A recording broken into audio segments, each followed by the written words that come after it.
साथियों, BACS academy के online platform पर आप सभी का स्वागत करता हूं। जैसा कि दोस्तों आपको पता है कि SSC GD का, ठीक है, SSC GD का GK GS की सीरीज चल रही है प्रीवियस ईयर के क्वेश्चनों की, जिसमें मैं आपको 2 सीरीज पढ़ा चुका हूं, तीसरी सीरीज लेकर आया हूं, ठीक है, प्रीवियस ईयर के क्वेश्चन की। दोस्तों देखना ना भूलें इसको, और इस सीरीज को क्या है पूरा देखें, ठीक है। जो आज का वीडियो है बहुत इंपॉर्टेंट होने वाला है, तो इसलिए आप क्या है इस सेशन को फटाफट जल्दी से शेयर कर दीजिएगा।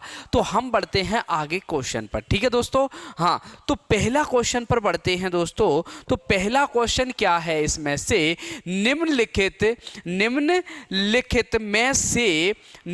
में से कौन सी गैस अम्लीय वर्षा का कारण बन सकती है। बात आ गई है दोस्तों क्या, अम्ल वर्षा। अब बात कर लेते हैं कि ये अम्ल वर्षा क्या होती है दोस्तों। तो हम देख लेंगे अम्ल वर्षा क्या होती है दोस्तों। तो सबसे पहले देखेंगे, पहला पॉइंट इसमें देखेंगे कि यह SO2 प्लस NO2 का क्या होता है, मिश्रण। मतलब SO2 मतलब होता है, क्या होता है, सल्फर डाइऑक्साइड, और NO2 का मतलब होता है नाइट्रस ऑक्साइड, ठीक है। अब बात कर लेते हैं इसमें मिश्रण की, ठीक है। तो SO2 का कितना परसेंट होता है दोस्तों, 70%, ठीक है। और NO2 का इसमें कितना होता है, 30%, ठीक है। तो सवाल का आंसर तो हमें यूं ही मिल गया। तो इसमें पूछा है कि अम्ल वर्षा का कारण बन सकता है।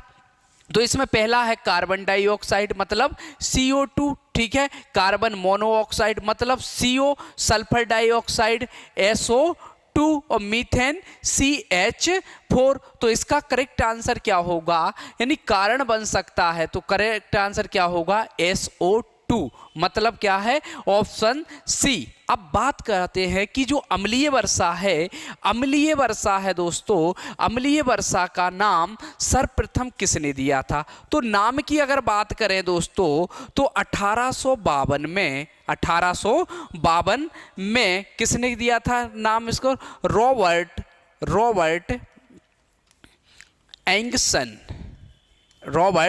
एंगसन ने अम्लीय वर्षा नाम दिया था, ठीक है। अब इसमें देख लेते हैं कि ये सबसे पहले अम्लीय वर्षा इसका नाम क्यों पड़ा। तो देख लेते हैं कि जो अम्लीय वर्षा है तो अम्लीय वर्षा का pH मान, ठीक है दोस्तों, कितना, pH मान की अगर बात कर लेते हैं तो pH मान है 5.5। अगर बात कर लेते हैं कि शुद्ध जल, इसमें क्या है, जैसे शुद्ध जल का pH मान कितना होता है, शुद्ध जल का pH मान होता है 5.5 से लेकर दोस्तों 7 अप्रॉक्स में 4, ठीक है, 7.4 होता है दोस्तों। अब बात कर लेते हैं कि यहाँ सबसे पहले ग्रसित कंट्री कौन कौन सी है अम्लीय वर्षा की, ठीक है। तो मैं आपको बता देता हूं कौन कौन सी है दोस्तों, कौन कौन सी है। तो इसमें सबसे पहले अगर कंट्री की बात करें तो पहली अगर कंट्री है इंग्लैंड, ठीक है दोस्तों। कौन सी है, इंग्लैंड है दोस्तों। इंग्लैंड, जैसे नीदरलैंड, जर्मनी, ठीक है, ठीक है, और नार्वे और चीन भी है दोस्तों, ठीक है। अगर अम्लीय वर्षा का अगर केंद्र की बात पूछे तो अम्लीय वर्षा के केंद्र में क्या होगा दोस्तों, केंद्र कहाँ है, ओस्लो, ठीक है दोस्तों। कहाँ है, ओस्लो में है दोस्तों, कहाँ है, ओस्लो में। तो इसका करेक्ट आंसर क्या होगा, ऑप्शन सी। मैंने अम्लीय वर्षा से आपको बहुत सारे इंपॉर्टेंट तथ्य बता दिए गए हैं, ठीक है,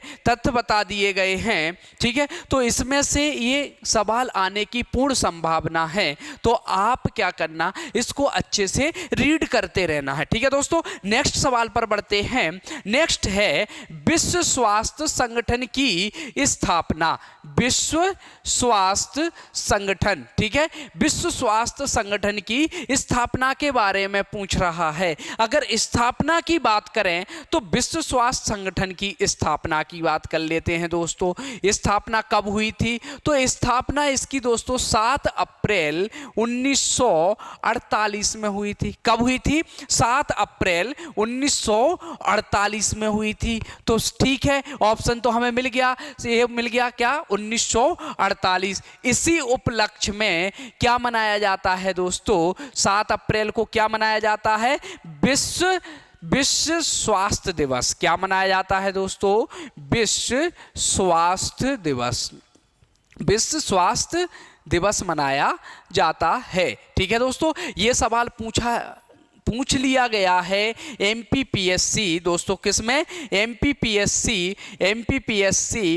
2021 की दोस्तों। ठीक है, एमपीपीएससी 2021 क्या 22 में भी पूछा है। 22 में ये सवाल पूछ लिया गया है कि विश्व स्वास्थ्य दिवस कब मनाया जाता है। तो हमें पता चल गया है कि कब मनाया जाता है, 7 अप्रैल को। स्थापना देख ली हमने, स्थापना कब हुई? 7 अप्रैल 1948 को। अब मुझे आप ये बताइएगा कि आपने पढ़ा होगा इसका मुख्यालय। ठीक है, तो आप जल्दी बताइएगा कमेंट बॉक्स में कि इसका मुख्यालय कहां है। फटाफट जल्दी बताइएगा कि इसका मुख्यालय कहां है।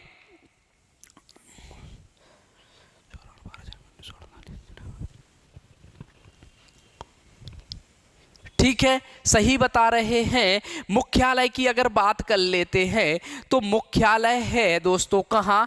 जिनेवा में। ठीक है, अब जिनेवा आप मुझे बताइए कि जिनेवा कहाँ है? स्विट्जरलैंड में। ठीक है, मुख्यालय होगा। अगर इसमें देखा जाए, ठीक है, क्या देखा जाए कि इसमें सदस्य देशों की संख्या वर्तमान में कितनी है? सदस्य देशों की अगर संख्या की बात करें तो इसमें 194 है दोस्तों। कितने हैं? 194 है। सबसे महत्वपूर्ण सवाल यहां से यह बनता है कि इसमें जो विश्व स्वास्थ्य संगठन है, भारत इसका सदस्य देश कब बना? भारत इसका सदस्य देश बना। ठीक है, कब बना? 12 जनवरी 1948 को बना दोस्तों। ठीक है, कब बना? 12 जनवरी 1948 को इसका क्या है? सदस्य देश बना। तो ये बहुत महत्वपूर्ण सवाल है दोस्तों एग्जाम के पॉइंट ऑफ व्यू से। आपके एसएससी जीडी में जो आपकी एग्जाम आने वाली है, वैसे तो ये सभी मिसलेनियस टाइप के क्वेश्चन हैं। आप चाहे एमपीपीएससी हो, एमपीएसआई हो, पटवारी हो, सभी एग्जामों में ऐसे सवाल पूछे जाते हैं दोस्तों। ठीक है, तो इसमें से आपको एक भी नहीं छोड़ना है, चाहे वो क्या हो, स्थापना हो या मुख्यालय हो या सदस्य देश हो या भारत इसका सदस्य देश कब बना। ठीक है, तो इसका करेक्ट आंसर क्या होगा? Option A is the correct answer. आगे बढ़ते हैं दोस्तों, आगे है सवाल नंबर 3। शरीर के आंतरिक अंगों का परीक्षण उपकरण किसके द्वारा किया जाता है? ठीक है, किसके द्वारा किया जाता है? पहला उपकरण है इलेक्ट्रोकार्डियोग्राफी, दूसरा है एंडोस्कोप, तीसरा है स्टेरियोस्कोप, चौथा है माइक्रोस्कोप। तो आप बताइए इसका करेक्ट आंसर क्या होगा। जल्दी फटाफट बताइएगा कि इसका करेक्ट आंसर क्या होगा।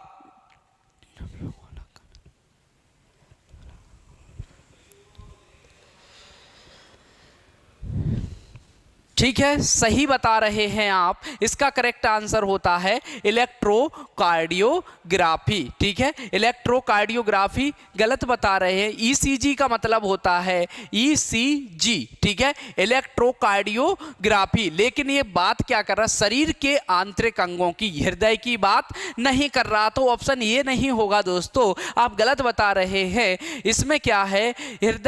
हृदय के बारे में जानकारी दी जाती है। ईसीजी से हृदय की जानकारी ली जाती है। ठीक है, इससे परीक्षण किया जाता है। एंडोस्कोप होता है जो दोस्तों, एंडोस्कोपी से क्या होता है? शरीर की आंतरिक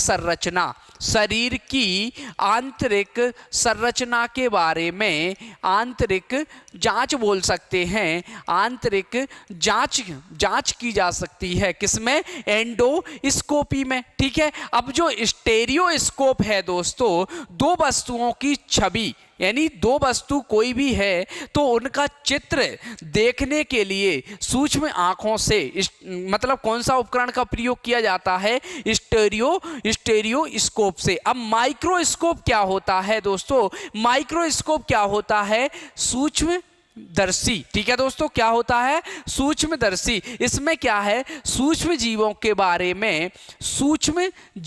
बारे में अध्ययन किया जाता है, सूक्ष्म जीवों के बारे में इसका क्या है, अध्ययन किया जाता है। अब देख लेते हैं कि ये जो सूक्ष्म जीव हैं, माइक्रोस्कोप है, इसकी खोज किसने की थी, ठीक है। हाँ, तो हमें पता होना चाहिए एंटो वॉन ल्यूवेनहॉक ने की थी, ल्यूवेनहॉक ने की थी, किसकी, माइक्रोस्कोप की दोस्तों, ठीक है। तो इसका करेक्ट आंसर क्या होगा, ऑप्शन बी होगा, एंडोस्कोपी दोस्तों। कौन सा होगा, option B is the correct answer. दोस्तों अगर सेशन आपको समझ में आ रहा है तो ज्यादा से ज्यादा क्या कर दीजिएगा, शेयर कर दीजिएगा बस, ठीक है। हाँ, हम बढ़ते हैं आगे के सवाल की तरफ, ठीक है।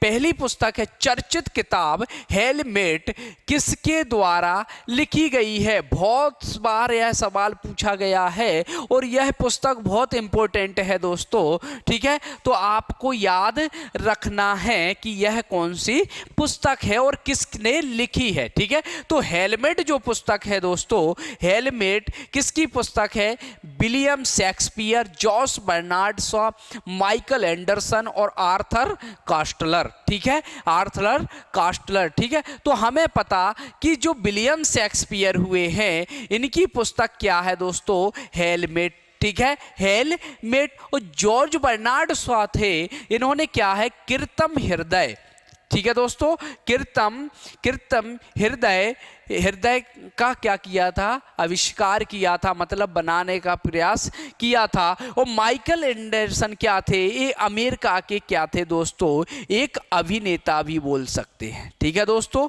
एक दार्शनिक भी बोल सकते हैं, ठीक है दोस्तों, दार्शनिक भी बोल सकते हैं, ठीक है। हाँ, तो इसका करेक्ट आंसर क्या होगा, ऑप्शन ए होगा दोस्तों इसका करेक्ट आंसर। आगे बढ़ते हैं, ये सवाल बहुत इंपॉर्टेंट है, डायरेक्ट पूछ लेगा, हेलमेट पुस्तक किसके द्वारा लिखी गई है, किसकी चर्चित पुस्तक है। तो हम बता देंगे दोस्तों, क्या, विलियम शेक्सपियर। आगे, उबेर कप, बहुत इंपॉर्टेंट सवाल है दोस्तों, उबेर कप, ठीक है। उबेर कप का संबंध पूछ रहा है सवाल में, उबेर कप किससे संबंध रखता है या किससे संबंधित है। ऑप्शन पहला है विश्व बैडमिंटन महिला, विश्व टेबल टेनिस महिला, तीसरा क्या है, विश्व बैडमिंटन पुरस्कार, और चौथा क्या है, विश्व टेबल टेनिस पुरस्कार। आप बताइएगा मुझे कि इसका करेक्ट आंसर क्या हो सकता है आपके अनुसार, तो दीजिए कमेंट बॉक्स में इसका रिप्लाई मुझे जल्दी, फटाफट।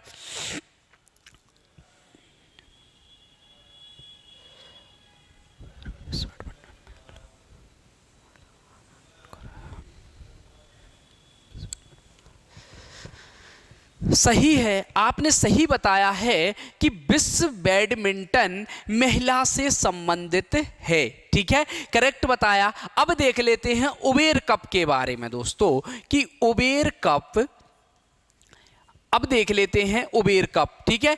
अब इसकी स्थापना देख लेते हैं कि स्थापना कब हुई थी, 1956 से 57 के बीच, ठीक है दोस्तों, 1956 से 57 के बीच में हुई थी। अब पता होता है हमें कि जो यह क्या है, कि यह विश्व बैडमिंटन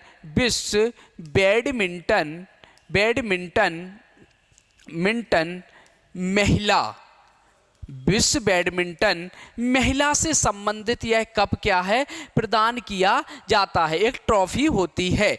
अगर पुरुष की बात करें दोस्तों कि विश्व बैडमिंटन पुरुष, तो इसमें हमें पता होना चाहिए कि यह किस में दी जाती है, कौन सी ट्रॉफी दी जाती है, तो हमें है पता, थॉमस कप, ठीक है दोस्तों, कौन सा, थॉमस कप, ठीक है। अब बात आ जाती है कि जो 2022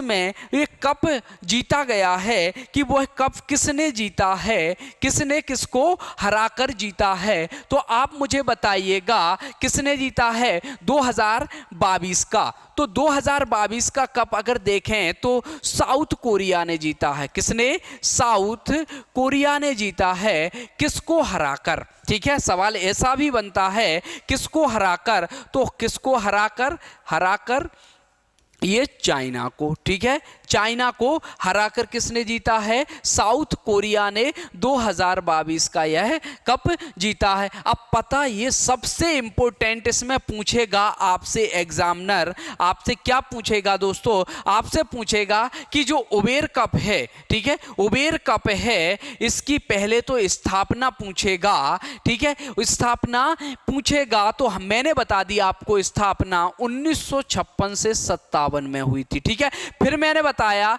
कि यह किस क्षेत्र में दिया जाता है, यह महिला प्रधान होता है या पुरुष प्रधान कप होता है।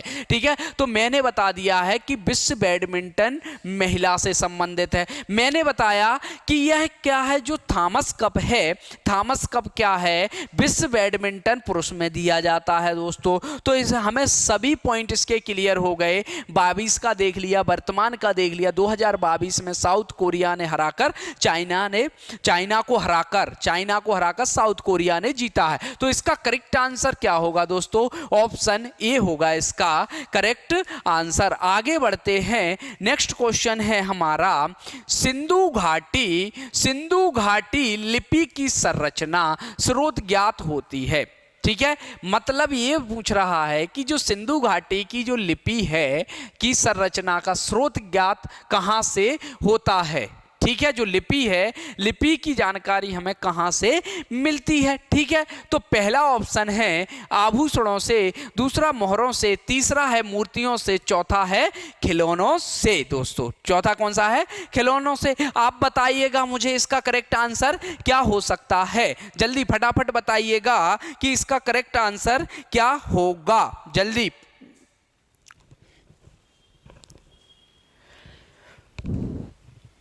इसका करेक्ट आंसर क्या होगा दोस्तों? सही बताया आपने, मोहरों से। ठीक है, अब देख लेते हैं सिंधु घाटी लिपि। ठीक है, सिंधु घाटी लिपि के बारे में। ठीक है, जो लिपि है दोस्तों, लिपि सिंधु घाटी सभ्यता की जो लिपि है, यह पहले तो क्या होती है, एक भावात्मक या चित्रात्मक लिपि होती है। क्या होती है? चित्रात्मक या भावात्मक लिपि होती है दोस्तों, भावात्मक लिपि होती है। ठीक है, हाँ सही है। यह लिखी कैसे जाती है? दाएं से बाएं की ओर, दाएं से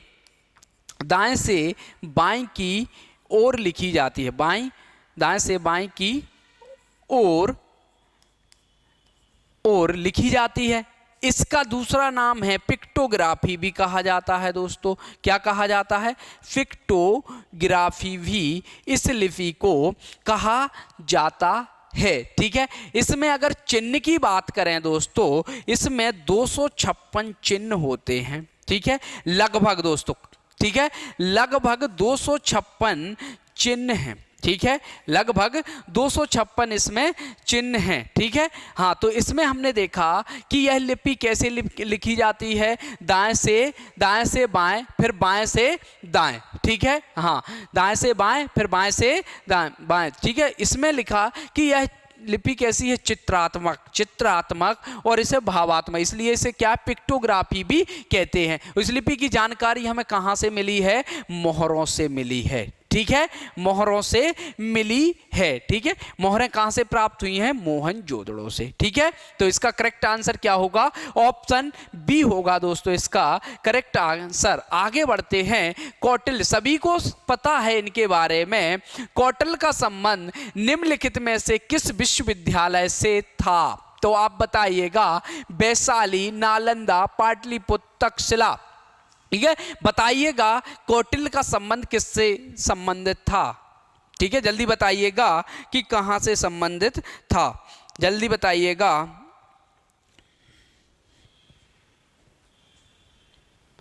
ठीक है, सभी ने बता दिया कि तक्षशिला में। अब कौटिल्य के बारे में जानकारी ले लेते हैं, हम देख लेते हैं कौटिल्य हुए ये। अब इनके देखते हैं बचपन का नाम। ठीक है दोस्तों, बचपन का नाम क्या था दोस्तों? क्या था? विष्णुगुप्त। सवाल पूछ लेता है, ठीक है, विष्णुगुप्त। ठीक है, इनका एक नाम और था। ठीक है, क्या नाम था दोस्तों? क्या नाम था? कौटिल्य। ठीक है, क्या नाम था? कौटिल्य के अलावा क्या नाम था दोस्तों इनका? चाणक्य। ठीक है, क्या था? चाणक्य था इनका नाम। ठीक है, अब इसके बाद ये देख लेते हैं कि यह किसके दरबार में रहे। ठीक है, किसके दरबार में रहे? तो आप बताइएगा, सभी को पता है कि यह किसके दरबार में रहे हैं, तो आप बताइएगा किसके दरबार में रहे हैं। ठीक है, किसके दरबार में रहे हैं? तो किसके दरबार में रहे हैं? तो ये महामंत्री रहे हैं। महामंत्री किसके रहे हैं? चंद्रगुप्त मौर्य के। ठीक है, चंद्रगुप्त मौर्य के, चंद्रगुप्त मौर्य के। ठीक है, इनका शासनकाल देख लेते हैं दोस्तों। शासनकाल की अगर बात कर लेते हैं, शासनकाल की बात कर लेते हैं, 376 ईसा पूर्व से 376 ईसा पूर्व से 286 ईसा पूर्व। ठीक है, लगभग। ठीक है, ये देख लेना, लगभग करेक्ट। ठीक है, लगभग। अब इसमें देख लेते हैं कि इनकी महत्वपूर्ण पुस्तक कौन थी। ठीक है, इनकी महत्वपूर्ण अगर पुस्तक की बात कर लेते हैं दोस्तों, पुस्तक की बात कर लेते हैं, इसमें क्या है? अर्थशास्त्र। ठीक है, अर्थशास्त्र थी इनकी पुस्तक। ठीक है, अब यह अर्थशास्त्र जो पुस्तक हुई यह किससे संबंधित थी? तो हमें पता है कि यह पुस्तक राजनीति से संबंधित थी दोस्तों। किससे संबंधित थी? राजनीति। तो हमने कौटिल्य के बारे में इनके इंपॉर्टेंट तथ्य सभी पढ़ लिए हैं। ठीक है, तो ये आपके एग्जाम के हिसाब से बहुत ही आपको हेल्पफुल मिलेगी इस वीडियो से। एक बार जब एसएससी जीडी का आप पेपर देने जाएं तो मेरे सभी एसएससी जीडी के जीके जीएस के पूरे क्या कर ले, एक बार वीडियो देख लें, पूरा क्वेश्चन A to Z सही साइड फंस जाएंगे। ठीक है दोस्तों, आगे बढ़ते तो इसका करेक्ट आंसर क्या होगा? तक्षशिला। ठीक है, अब ये तक्षशिला कहाँ है? तक्षशिला पाकिस्तान में है दोस्तों। ठीक है, कहाँ है? पाकिस्तान में है दोस्तों। ठीक है, हाँ, तो इसका करेक्ट आंसर ऑप्शन डी। आगे बढ़ते हैं, निम्नलिखित में से किस सिख गुरु को जहांगीर ने मृत्यु दंड दे दिया था? ठीक है, जहांगीर की बात कर रहे हैं दोस्तों, जहांगीर की बात कर रहे हैं कि किस सिख गुरु को जहांगीर ने मृत्यु दंड दे दिया। पहला ऑप्शन है गुरु हरिकिशन, गुरु तेग बहादुर, सी है गुरु गोविंद सिंह और लास्ट है गुरु अर्जुन देव। गुरु अर्जुन देव। आप बताइएगा मुझे इसका करेक्ट आंसर क्या होगा? जल्दी फटाफट कमेंट बॉक्स में बताइएगा कि इसका करेक्ट आंसर क्या होगा। क्या होगा जल्दी बताइएगा।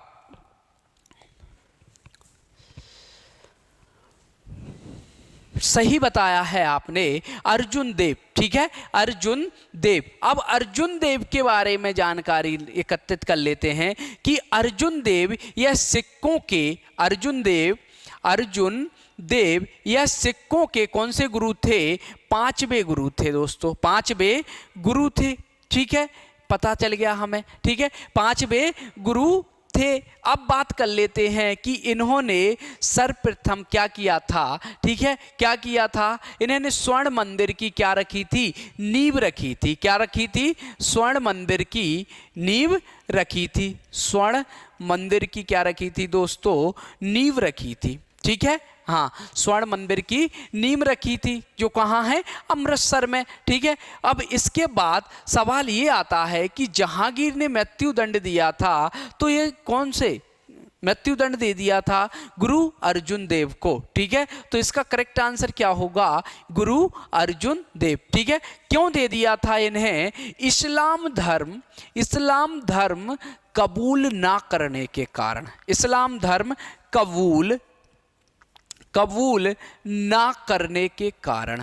ठीक है दोस्तों, ना करने के कारण इन्हें क्या कर दिया गया था, इन्हें मृत्युदंड दे दिया था। अब बात कर लेते हैं गुरु तेग बहादुर की। ठीक है, गुरु तेग बहादुर, ठीक है, गुरु तेग बहादुर क्या थे, इन्होंने क्या है अकाल तख्त, किसकी, अकाल तख्त की, इसमें देख लेते हैं, अकाल तख्त, अकाल तख्त की क्या की थी, स्थापना की थी। ठीक है दोस्तों, अकाल तख्त की स्थापना की थी। इन्हें भी क्या है फांसी पे लटकवा दिया था, किसने, किसने, औरंगजेब ने, किसने, औरंगजेब ने, औरंगजेब ने, औरंगजेब ने इन्हें फांसी की सजा दे दी थी, औरंगजेब।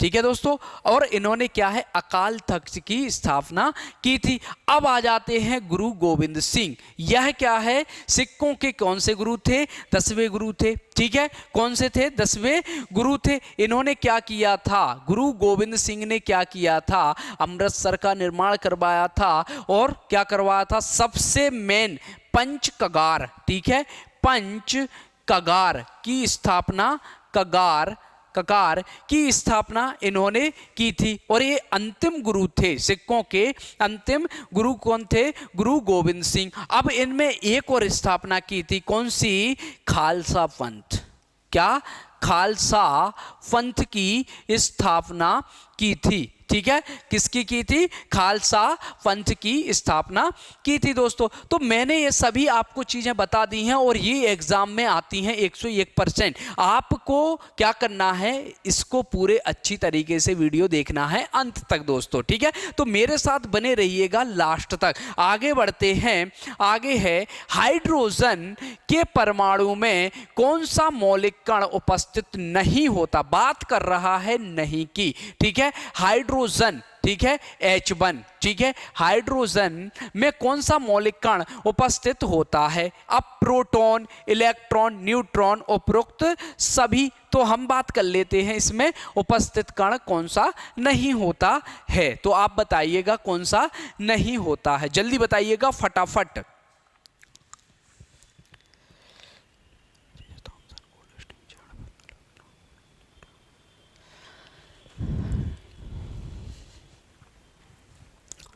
तो सही बता रहे हैं आप, न्यूट्रॉन रहता है इसका। अब मैं पूछ लूं आपसे पूछ लूं कि प्रोटॉन, इलेक्ट्रॉन और न्यूट्रॉन की खोज किसने की, जल्दी बताओ कि प्रोटॉन की खोज किसने की, जल्दी बताइएगा मुझे कि प्रोटॉन की खोज किसने की थी और न्यूट्रॉन की खोज किसने की थी, और इलेक्ट्रॉन की खोज किसने की थी। Electron, proton, neutron. ठीक है, अगर इलेक्ट्रॉन की बात कर लेते हैं तो इलेक्ट्रॉन जे थॉमस ने की थी, थॉमस ने की थी। अब प्रोटॉन है, प्रोटॉन की खोज आप बताइएगा कि प्रोटॉन की खोज किसने की थी, गोल्डस्टीन ने की थी या रदरफोर्ड ने की थी। आप बताइएगा मुझे कि किसने की थी, जल्दी फटाफट बताइएगा कि किसने की थी, जल्दी। गोल्डस्टीन, प्रोटॉन की खोज किसने की थी दोस्तों, गोल्डस्टीन ने की थी। ठीक है, गोल्डस्टीन। अब न्यूट्रॉन की खोज किसने की थी, न्यूट्रॉन की खोज अगर देख लेते हैं तो चैडविक ने की थी दोस्तों। किसने की थी, चैडविक ने की थी। ठीक है, अब बात आती है नाभिक के अंदर कौन कौन से मौलिक कण उपस्थित होते हैं, नाभिक, इलेक्ट्रॉन के नाभिक। ठीक है, नाभिक के अंदर। ठीक है, तो नाभिक के अंदर ये सवाल भी आता है, नाभिक के अंदर क्या उपस्थित रहते हैं, न्यूट्रॉन और प्रोटॉन। ठीक है, न्यूट्रॉन और प्रोटॉन यानी Np उपस्थित रहते हैं, न्यूट्रॉन और प्रोटॉन। ठीक है दोस्तों, न्यूट्रॉन और प्रोटॉन उपस्थित रहते हैं। इसमें क्या है, नाभिक में इलेक्ट्रॉन उपस्थित नहीं रहते हैं अंदर। ठीक है, हाँ, आगे तो इसका करेक्ट आंसर क्या होगा, ऑप्शन सी। नेक्स्ट आगे बढ़ते हैं, क्वेश्चन नंबर 10।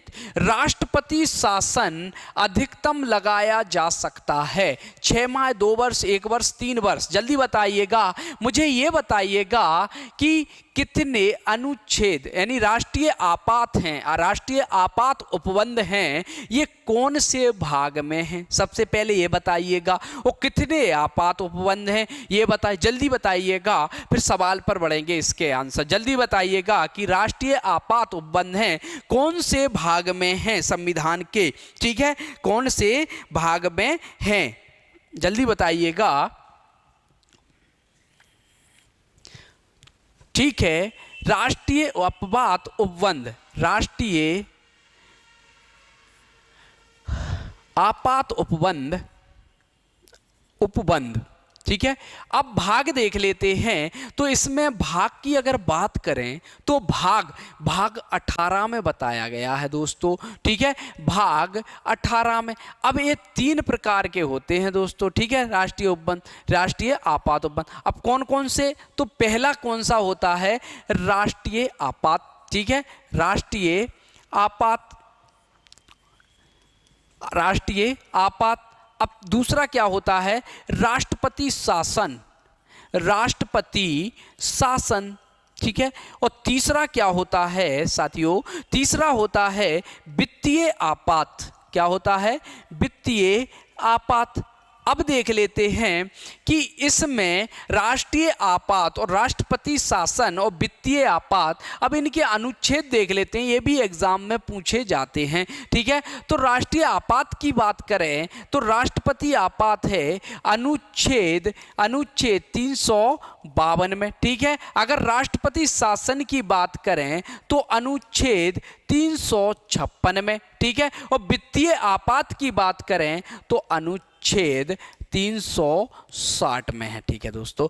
भारत में अभी तक वित्तीय आपात नहीं लगाया जा सका है, ठीक है, अभी तक एक भी बार वित्तीय आपात नहीं लगा है देश में, ठीक है। और बाकी ये राष्ट्रपति शासन और राष्ट्रीय आपात लग चुके हैं। अगर आपको पता है कि तो आप मुझे कमेंट बॉक्स में बताइएगा कि मध्य प्रदेश में राष्ट्रीय आपात यानी राष्ट्रपति शासन कितनी बार लगाया जा चुका है। राष्ट्रपति शासन, मध्य प्रदेश में राष्ट्रपति शासन कितनी बार लगाया जा चुका है, लगाया गया है या लगाया नहीं है, तो आप मुझे कमेंट बॉक्स में जरूर बताइएगा, ठीक है। अगर बताते हो तो मैं आपको क्या दूंगा, ठीक है, धन्यवाद दूंगा, ठीक है। आगे तो इसका करेक्ट आंसर देख लेते हैं कि राष्ट्रपति शासन अधिकतम लगाया जा सकता है 3 माह। पहले अगर शुरू में लगेगा तो 6-6 माह के लिए लगेगा दोस्तों,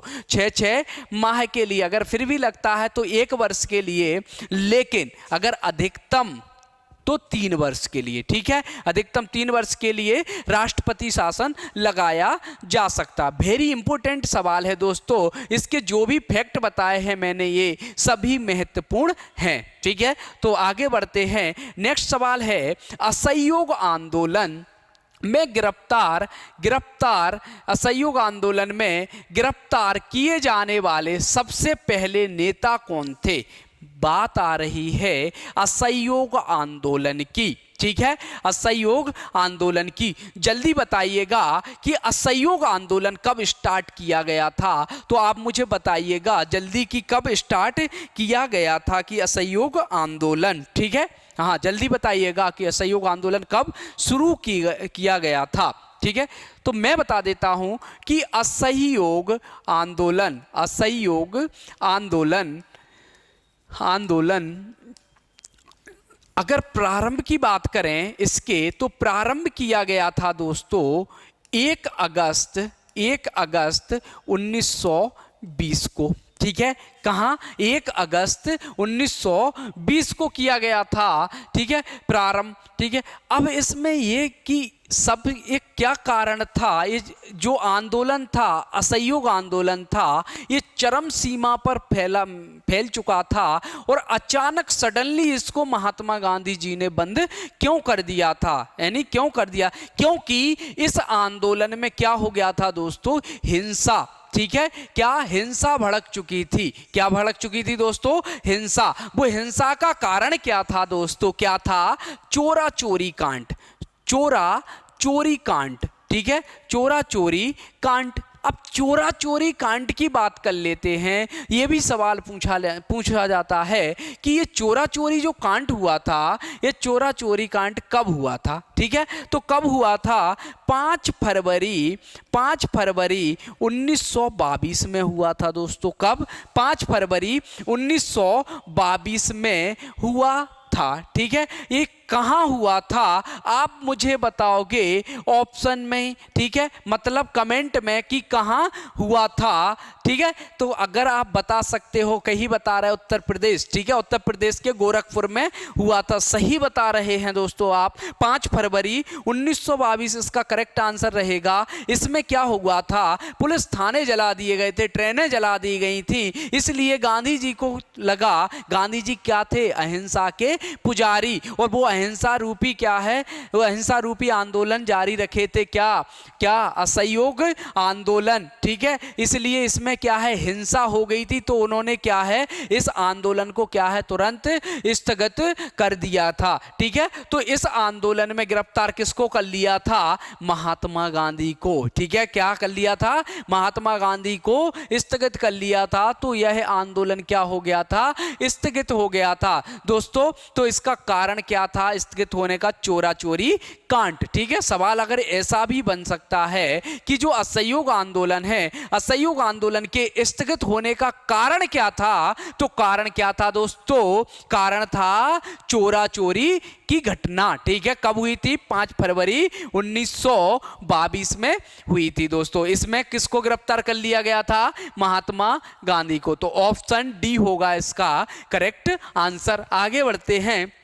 क्वेश्चन नंबर है, कलकत्ता और आगरा के बीच टेलीग्राफ लाइन की शुरुआत कब हुई थी? ठीक है, जल्दी बताइएगा, टेलीग्राफ लाइन की शुरुआत कब हुई थी? फटाफट जल्दी बताइएगा मुझे आंसर कि इसका करेक्ट आंसर क्या होगा। ठीक है, क्या होगा जल्दी बताइएगा। 1852, 1853, 1854, 1855। ठीक है, हाँ, तो आप बताइएगा 1852 में टेलीग्राफ लाइन की शुरुआत हो गई थी, लॉर्ड डलहौजी ने चलवा दिया था। ठीक है, टेलीग्राफ। ठीक है, कलकत्ता टू आगरा के बीच। ठीक है, किसने? डलहौजी ने। ठीक है, अब मुझे ये बताओ, भारत में पहली, ठीक है, भारत में पहली ट्रेन कब चलाई गई थी? कब चलाई गई थी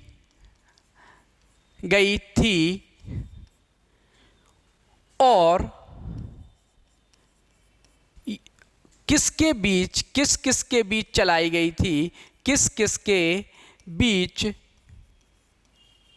चलाई गई थी? किसके बीच? एवं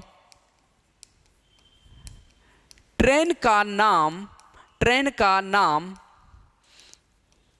क्या था? ट्रेन का नाम क्या था एवं उसकी लंबाई कितनी थी? लंबाई कितनी थी? ठीक है, तो ये आप मुझे कमेंट बॉक्स में बताइएगा कि उसकी लंबाई कितनी थी। इसमें 3 सवाल बन चुके हैं कि भारत में पहली ट्रेन कब चलाई गई, पहला सवाल। ठीक है, और किस किस के बीच चलाई गई, दूसरा सवाल। तीसरा सवाल क्या है? ट्रेन का नाम क्या था। और चौथा सवाल क्या है? लंबाई कितनी थी और किसने चलवाई थी। ठीक है, किसने चलवाई थी? किसने चलवाई थी? आप मुझे बताइएगा कमेंट बॉक्स में इन कितने 1 2 3 4 5 सवालों के आंसर। ठीक है, और कब चलाई थी। ठीक है, तो इसका करेक्ट आंसर क्या होगा? 1852। आगे बढ़ते हैं। गदर पार्टी का मुख्यालय पूछ रहा है दोस्तों कि गदर पार्टी का मुख्यालय कहाँ है। ठीक है, Moscow, Berlin, San Francisco, Karachi. अब गदर पार्टी की बात कर लेते हैं दोस्तों। गदर पार्टी, ठीक है, गदर पार्टी की अगर बात करें तो इसकी स्थापना सबसे पहले देख लेते हैं दोस्तों। स्थापना कब हुई थी? 1913 में। अब देख लेते हैं कहाँ हुई थी? San Francisco. कहाँ हुई थी? San Francisco. ठीक है। अब किसने की थी, तो हमें पता है लाला हरदयाल ने की थी, हरदयाल ने की थी, ठीक है दोस्तों। तो इसका करेक्ट आंसर क्या होगा, सैन फ्रांसिस्को, ठीक है, सैन फ्रांसिस्को इसका करेक्ट आंसर होगा। गदर पार्टी का मुख्यालय कहाँ है, सैन फ्रांसिस्को, ठीक है, अमेरिका में, ठीक है। और गदर पार्टी की स्थापना 1913 में, ठीक है, और इसकी स्थापना किसने की थी, लाला हरदयाल ने दोस्तों। तो इसका करेक्ट आंसर क्या होगा, ऑप्शन सी होगा दोस्तों करेक्ट आंसर। दोस्तों अगर सेशन आपको समझ में आ रहा हो तो बस आपसे एक रिक्वेस्ट है, कुछ नहीं, सिर्फ और सिर्फ बस वीडियो को शेयर करते रहिए, लाइक शेयर और कमेंट जरूर करिएगा। अगर आपको सेशन अच्छा लग रहा होगा तो आप जरूर क्या है, कमेंट जरूर करिएगा। आगे बढ़ते हैं, आगे बढ़ते हैं। भारत में प्रथम सात स्वर चलित आलम आरा का निर्माण कब हुआ था, मतलब फिल्म, ठीक है, आलम आरा का निर्माण कब हुआ था। तो बताइएगा कि दो फिल्म थी, एक बोलती फिल्म और एक मूक film.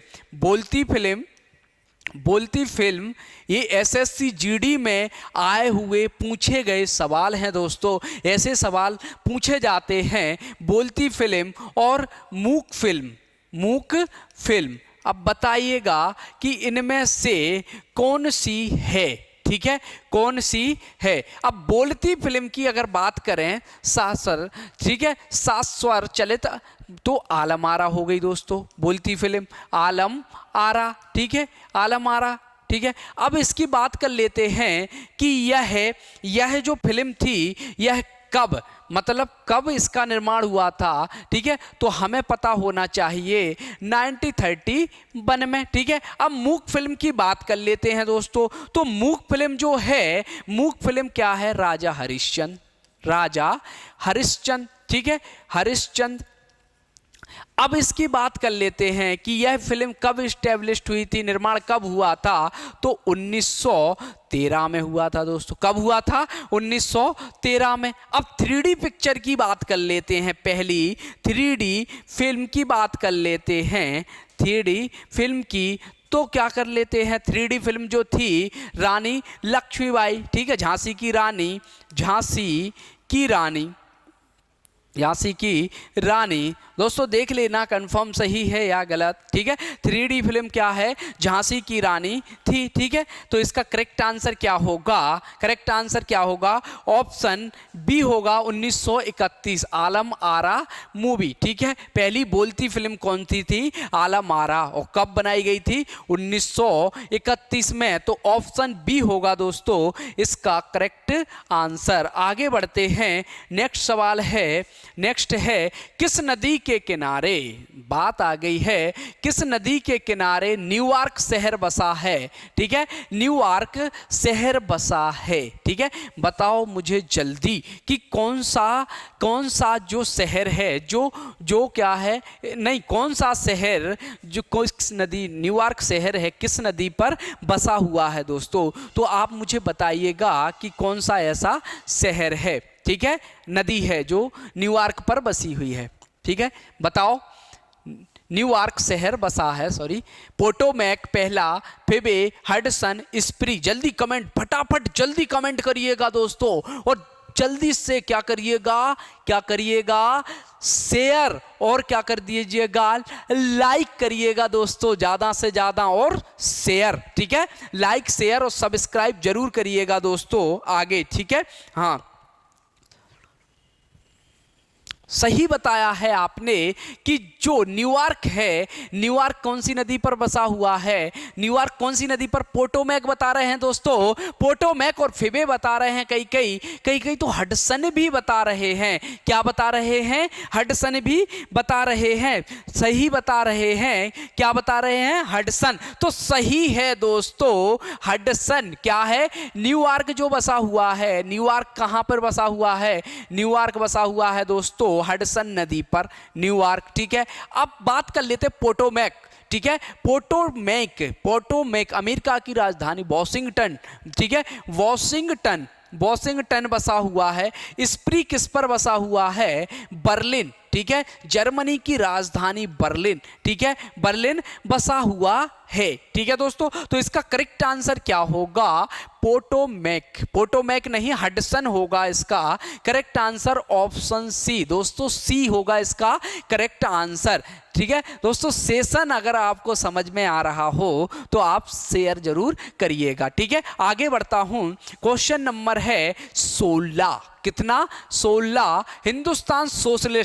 Hindustan socialist Republican association के संस्थापक नेताओं में से कौन से थे? ठीक है, बी आर अम्बेडकर, लगत नहीं है ये भगत सिंह हैं, भगत सिंह, सुभाष चंद्र बोस, जयप्रकाश नारायण। जल्दी बताइए, हिंदुस्तान सोशलिस्ट रिपब्लिकन पार्टी, जल्दी फटाफट इसका करेक्ट आंसर दीजिएगा, जल्दी बताइएगा कि इसकी स्थापना कब हुई थी, जल्दी, ठीक है, जल्दी बताइएगा इसकी स्थापना कब हुई थी। तो अगर इसकी बात कर लें तो इसकी स्थापना 1928 में की गई थी दोस्तों, 1928 में की गई थी। किसने की थी? भगत सिंह ने की थी दोस्तों। किसने? भगत सिंह एवं चंद्रशेखर आजाद ने की थी। कहाँ की गई थी? नई दिल्ली में, ठीक है दोस्तों, नई दिल्ली में, ठीक है। क्या की गई थी इसकी स्थापना? तो इसका क्या है, डेट पूछ लेता है कि हिंदुस्तान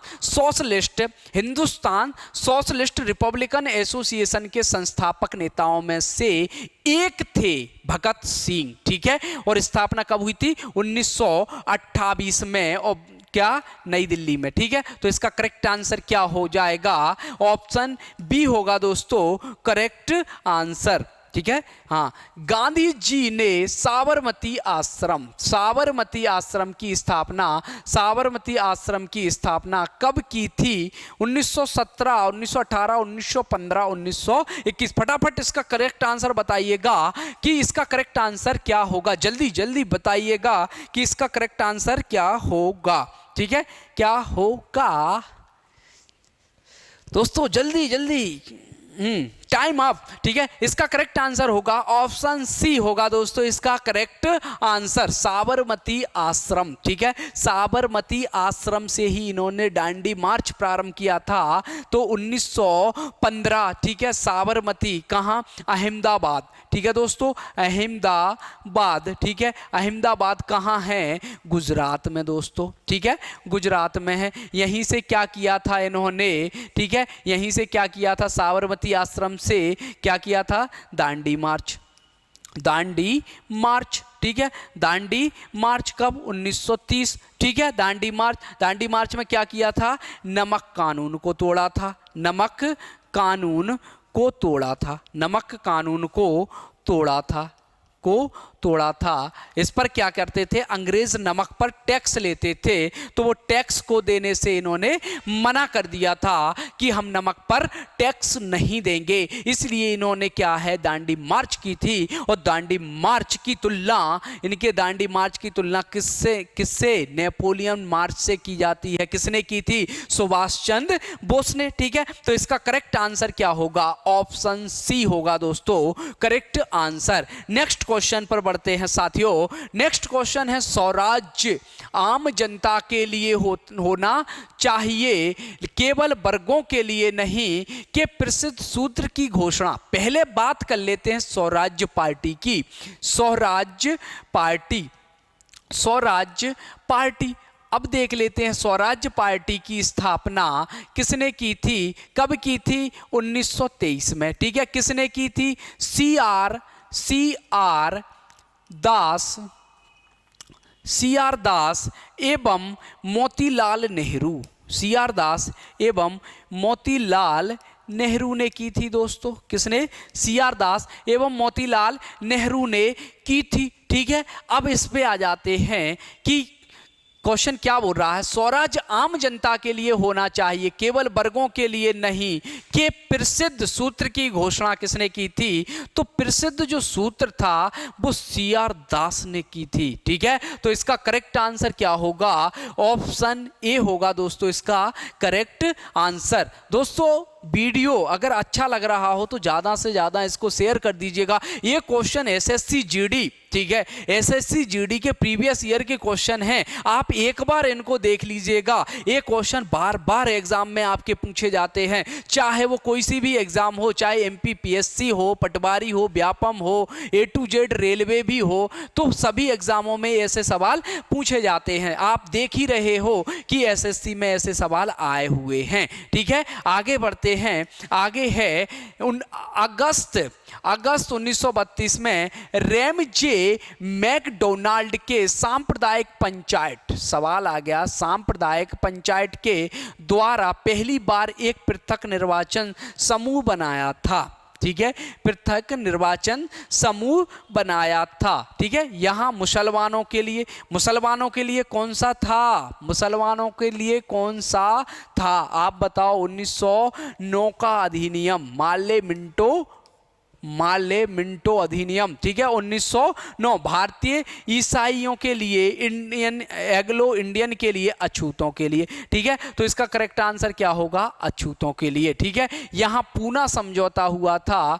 पूना समझौता में क्या, पूना समझौता किन किन के बीच हुआ था, तो पूना समझौता की अगर बात कर ले तो बाबा साहब के बीच, अंबेडकर जी के बीच, अंबेडकर वर्सेस गांधी जी, महात्मा गांधी जी के बीच हुआ था। तो इन्होंने बोला था, इन्होंने क्या है कि ये मांग मानने से मना कर दिया था कि उन्हें पृथक निर्वाचन नहीं होना चाहिए, ठीक है। तो रैमजे मैकडोनाल्ड की अध्यक्षता में इन्हें सांप्रदायिक पंचायत के द्वारा पहली बार क्या कर दिया गया था, अछूतों के लिए, एससी एसटियों के लिए क्या कर दिया था, एक पृथक निर्वाचन का गठन कर दिया था। ऑप्शन इसका डी होगा इसका करेक्ट आंसर। आगे बढ़ते हैं दोस्तों, आगे है 1955 में कौन से बैंक का नाम बदलकर स्टेट बैंक ऑफ इंडिया रख दिया गया है, ठीक है।